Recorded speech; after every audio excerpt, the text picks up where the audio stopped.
એવા યશસ્વી વડાપ્રધાન 12 વર્ષ એમના શાસનના અને 4,399 વર્ષ એ અવિરતપણે શાસનના થઈ રહ્યા છે, ત્યારે એક ઐતિહાસિક ગૌરવની પળે આટકોટ મુકામે માના સાનિધ્યમાં સેવા પ્રકલ્પના ભાગરૂપે ભારતીય જનતા પાર્ટી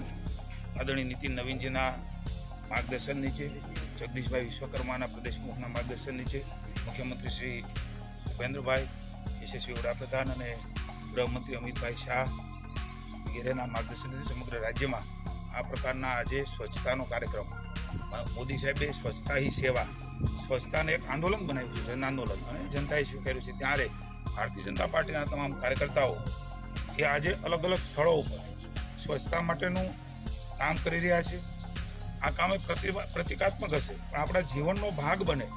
એ મંત્ર સાથે જનજાગૃતિનું કામ અને ભાગરૂપે આજે હું પણ અહીં આટકોટ મુકામ આવ્યો છું. મને આનંદ છે કે ભારતીય જનતા પાર્ટીના કાર્યકર્તાઓએ એક મંદિર પસંદ કર્યું, અનેક હોસ્પિટલો, અનેક જાહેર સ્થળો, એસટીના સ્ટેશનો, આવી અનેક જગ્યાઓ પર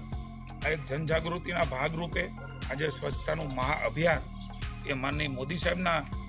અહીંયા માતાજીનું મંદિર છે. સમગ્ર દેશ માનનીય મોદી સાહેબના સ્વાસ્થ્ય માટે, એમના દીર્ઘાયુ માટે પ્રાર્થના કરે છે. ત્યારે હું પણ માનનીય મોદી સાહેબના દીર્ઘાયુ માટે,